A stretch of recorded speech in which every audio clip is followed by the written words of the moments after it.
शान्ताकारं भुजगशयनं पद्मनाभं सुरेशं विश्वाधारं गगनसदृशं मेघवर्णं शुभांगं लक्ष्मीकान्तं कमलनयनं योगिभिर्ध्यानगम्यं वन्दे विष्णुं भवभयहरं सर्वलोकैकनाथं। ओम श्री हरि। पुरुषोत्तम मास महात्म्य अधिक मास महात्म्य की कथा 20 में नारद मुनि और भगवान नारायण के बीच जो बातचीत होती है, जो संवाद होता है, उसका वर्णन किया गया है। इस अध्याय में राजा दृढ़धनवा, जिन्हें अपने पूर्व जन्म का ज्ञान हो गया था, महर्षि वाल्मीकि से पुरुषोत्तम मास के व्रत, दान और उसकी संपूर्ण विधि के बारे में वो विस्तार पूर्वक पूछते हैं। अब आप पुरुषोत्तम मास महात्म्य की अध्याय 20 की कथा को सुनिए। सूत जी बोले कि हे विप्रो, नारायण के मुख से राजा दृढ़धनवा के पूर्व जन्म का वृतांत श्रवण कर अत्यंत तृप्ति न होने के कारण नारद मुनि ने श्री नारायण से पूछा। नारद जी बोले कि हे तपोधन महाराज, दृढ़धनवा ने मुनिश्रेष्ठ वाल्मीकि जी से क्या कहा, आप विस्तार सहित मुझे कहिए। नारायण बोले कि हे नारद, सुनिए, राजा दृढ़धनवा ने महाप्राज्ञ मुनिश्रेष्ठ वाल्मीकि मुनि की प्रार्थना कर जो कुछ कहा मैं आपसे कहूँगा। दृढ़धनवा बोला, मोक्ष की इच्छा करने वाले लोगों से पुरुषोत्तम मास का सेवन किस प्रकार किया जाए, क्या दान किया जाए और उसकी विधि क्या है, यह सब संपूर्ण लोक के कल्याण के लिए मुझसे कहिए, क्योंकि आपके समान महात्मा संसार के हित के लिए ही पृथ्वी पर भ्रमण करते हैं। यह पुरुषोत्तम मास स्वयं साक्षात पुरुषोत्तम भगवान है। उस पुरुषोत्तम मास के सेवन से महान पुण्य प्राप्त होता है। यह बात मैंने आपके मुख से भली भांति सुनी है। मैंने पूर्व जन्म में सुदेव नामक ब्राह्मण श्रेष्ठ होकर विधि से पुरुषोत्तम मास का सेवन किया, जिसके प्रताप से मेरा मृत पुत्र उठ खड़ा हो गया। हे ब्राह्मण, पुत्र शोक के कारण निरंतर निराहारी रहकर मेरा यह पुरुषोत्तम मास बिना जाने ही बीत गया। अज्ञान से वे पुरुषोत्तम मास का ऐसा फल प्राप्त हुआ कि मृत्यु को प्राप्त भी सुखदेव उठ खड़ा हो गया। हरि भगवान के कहने पर इस अनुभूत पुरुषोत्तम मास का सेवन किया। हे तपोधन, मुझे इस जन्म में यह सब विस्मृत हो गया है, इसीलिए इस पुरुषोत्तम मास का पूजन विधान विस्तार पूर्वक आप मुझसे फिर से कहिए।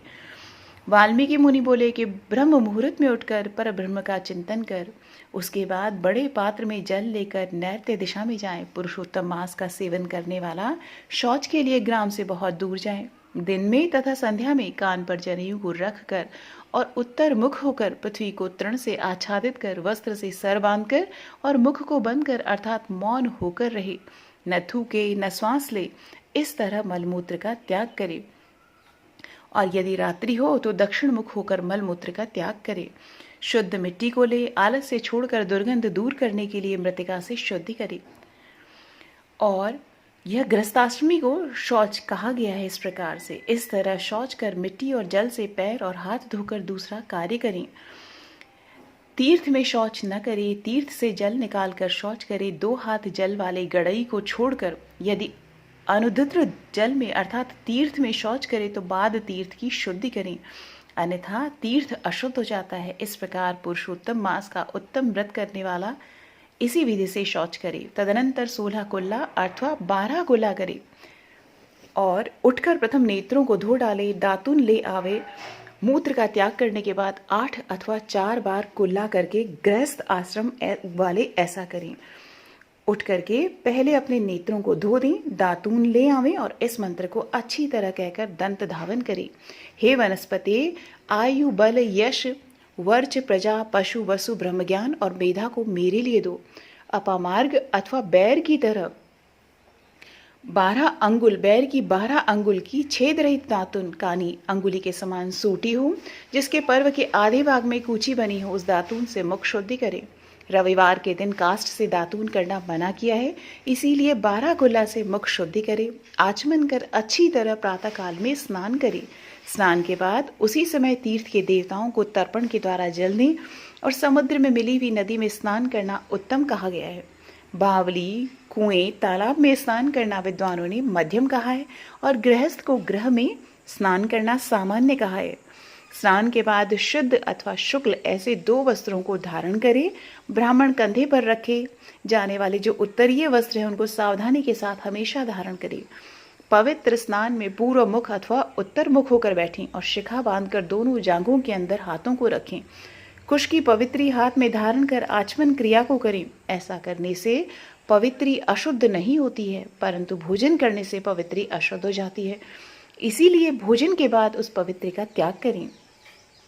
आचमन के बाद गोपी चंदन की मिट्टी से तिलक धारण करें। वह तिलक ऊर्ध्व पुंड्र हो, सीधा हो, सुंदर हो, दंड के आकार का हो, ऐसा धारण करें। ऊर्ध्व पुंड्र हो अथवा त्रिपुंड्र हो, उसके मध्य में छिद्र बनाएं। ऊर्ध्व पुंड्र में लक्ष्मी के साथ हरि भगवान स्वयं निवास करते हैं और त्रिपुंड्र में पार्वती सहित साक्षात शंकर भगवान सर्वदा वास करते हैं। बिना छिद्र का पुंड्र कुत्ते के पैर के समान, विद्वानों ने कहा है। सफेद तिलक ज्ञान को देने वाला है। लाल तिलक मनुष्यों को वशीकरण करने वाला कहा गया है। पीला समस्त रिद्धि को देने वाला कहा है। इससे भिन्न तिलक को नहीं लगाएं। गोपी चंदन की मिट्टी से शंख, चक्र, गदा, पद्म आदि धारण करें। यह संपूर्ण पापों का नाश करने वाला और पूजा का अंग कहा गया है। जिसके शरीर में शंख, चक्रादि भगवान के आयुधों का चिन्ह देखने में आता है, उस मनुष्य को मनुष्य नहीं समझना। वह भगवान का शरीर है जो शंख, चक्र आदि चिन्हों का नित्य धारण करता है। उस देही के पाप पुण्य रूप हो जाते हैं। नारायण के आयुधों से जिसका शरीर चिन्हित रहता है, उसका कोटि कोटि पाप होने पर भी यमराज क्या कर सकता है? प्राणायाम करके संध्या वंदन करे। प्रातः काल की संध्या विधि पूर्वक नक्षत्र के रहने पर करे। जब तक सूर्य नारायण का दर्शन न हो तब तक गायत्री मंत्र का जप करे और सूर्योपस्थान के मंत्रों से उठकर अंजकली बांधकर उपस्थान करे। सायंकाल के समय अपने पैर को पृथ्वी में करके नमस्कार करे। जो कमी रह गई हो उसको इस मंत्र से पूर्ण कर ले। यस्य स्मृत्या च नामोक्त्याम तपो यज्ञ क्रियादिषु न्यूनम संपूर्णताम यादि सद्यो वंदे तमच्युतम। जो द्विज ब्राह्मण, क्षत्रिय और वैश्य श्रद्धा के साथ संध्या करता है, उसको तीनों लोक में कुछ भी दुष्प्राप्य नहीं है। दिन के आदि भाग अर्थात प्रातः काल में होने वाले कृत्य को कहा गया है। इस प्रकार प्रातः काल की नित्य क्रिया को करके हरि भगवान की पूजा को करे। लीपे वे शुद्ध स्थान में नियम में रह करके मौन होकर के पवित्र होकर गोबर से गोल अथवा चौकोर मंडल को बनाकर व्रत की सिद्धि के लिए चावलों से अष्टदल कमल बनाएं। उसके बाद सुवर्ण, चांदी, तांबा अथवा मिट्टी का मजबूत और नवीन छिद्र रहित शुद्ध कलश को उस मंडल के ऊपर स्थापित करें। उस कलश में शुद्ध तीर्थों से लाए हुए कल्याणप्रद जल को भरकर कलश के मुख में विष्णु, कंठ में रुद्र भगवान अच्छी तरह वास करते हैं। उसके मूल में ब्रह्मा जी स्थित रहते हैं। मध्य भाग में मातृगण कहे गए हैं। कोख में समस्त समुद्र और 7 द्वीप वाली वसुंधरा ऋग्वेद, यजुर्वेद, सामवेद और अथर्ववेद व्याकरण आदि अंगों के साथ सब कलश में स्थित हों। इस प्रकार कह करके कलश को स्थापित करके उसमें तीर्थों का आवाहन करें। गंगा, गोदावरी, कावेरी और सरस्वती मेरी शांति के लिए और पापों के नाश करने के हेतु यहाँ आवें, इसमें निवास करें। तदनंतर उस कलश का मंत्र पाठ पूर्वक गंध, अक्षत, नैवेद्य और उस काल में होने वाले पुष्प आदि उपचारों से पूजन करके उसके ऊपर पीले वस्त्र से लपेटा हुआ तांबे का पात्र स्थापित करें। उस पात्र के ऊपर राधा के साथ भगवान हरि की मूर्ति को भी स्थापित करें। राधा के सहित सुवर्ण के पुरुषोत्तम भगवान की प्रतिमा बनाएं और भक्ति में तत्पर होकर विधि के साथ उस प्रतिमा की पूजा करें। पुरुषोत्तम मास के पुरुषोत्तम देवता हैं। पुरुषोत्तम मास के आने पर उनकी पूजा करनी चाहिए। जो इस संसार सागर में डूबे हुए को भी उबारता है, उसकी इस लोक में भी मृत्यु धर्म वाला कौन मनुष्य पूजा नहीं करता है। ग्राम तो फिर मिलते हैं, धन भी फिर मिल जाता है, पुत्र फिर मिलते हैं, ग्रह फिर मिलता है, शुभ अशुभ कर्म फिर मिलते हैं, परंतु शरीर फिर नहीं मिलता है। उस शरीर की रक्षा धर्म के लिए है और धर्म की रक्षा ज्ञान के लिए हुआ करती है और ज्ञान से मोक्ष सुलभ हुआ करता है। इसीलिए धर्म को करना चाहिए। देहरूप वृक्ष का फल सनातन धर्म कहा गया है। जो शरीर धर्म से रहित है वह बांझ वृक्ष के समान निष्फल है। सहायता के लिए न माता कही गई है, न स्त्री पुत्र आदि कहे गए हैं, तथा न पिता, न सहोदर भाई, न धन कहे गए हैं। केवल धर्म ही उसका प्रधान कारण कहा गया है। वृद्धावस्था सिंघिनी के समान भय देने वाली है और रोग शत्रु के समान पीड़ा देने वाले हैं। फूटे हुए बर्तन से जल गिरने के समान आयु प्रतिदिन क्षीण होती रहती है। जल के तरंग के समान चंचल, लक्ष्मी पुष्प के समान क्षण मात्र में मुरझाने वाली युवावस्था, स्वप्न के राज्य सुख के समान संसार के विषय सुख प्रवृत्ति सब निरर्थक हैं। धन तो चंचल है, चित्त भी चंचल है और संसार में होने वाले सुख भी चंचल हैं। ऐसा जानकर संसार से विरक्त होकर धर्म के साधन में तत्पर होना चाहिए। जैसे सर्प से आधा देह निगले जाने पर भी मेंढक मक्खी को खाने की इच्छा करता ही रहता है, उसी प्रकार काल से ग्रसा हुआ जीव दूसरे को पीड़ा देने में और दूसरे का धन अपहरण करने में प्रेम करता है। मृत्यु से ग्रस्त आयु वाले पुरुष को सुख क्या हर्ष करता है। वध के लिए वधस्थान को पहुंचाए जाने वाले पशु के समान सब सुख व्यर्थ है। जब धर्म करने के लिए चित्त होता है तो उस समय धन का मिलना सुलभ नहीं होता है। जब धन होता है तो उस समय चित्त धर्म करने के लिए उत्सुक नहीं होता है, और जब चित्त और धन दोनों होते हैं तो उस समय भी संपात्र नहीं मिलते। इसीलिए चित्त, वित्त, सत्पात्र इन तीनों का जिस समय संबंध हो जाए उसी समय बिना विचार किए ही जो धर्म को करता है वही बुद्धिमान कहा गया है। अधिक धन के व्यय से होने वाले हजारों धर्म हैं। पुरुषोत्तम मास में थोड़े धन से महान धर्म होते हैं। स्नान, दान और कथा में विष्णु भगवान का स्मरण करना इतना भी उत्तम धर्म यदि किया जाए तो वह महान भय से रक्षा करता है। जिस प्रकार गंगा ही तीर्थ है, कामदेव ही धनुषधारी हैं, विद्या ही धन है और गुण ही रूप है, उसी तरह संपूर्ण महीनों में उत्तम पुरुषोत्तम मास साक्षात पुरुषोत्तम ही है। यद्यपि यह पुरुषोत्तम मास पहला समस्त कार्यों में तथा यज्ञों में अत्यंत निंद्य था, तो भी भगवान के प्रसाद से पृथ्वी में साक्षात भगवान के नाम से प्रसिद्ध हुआ।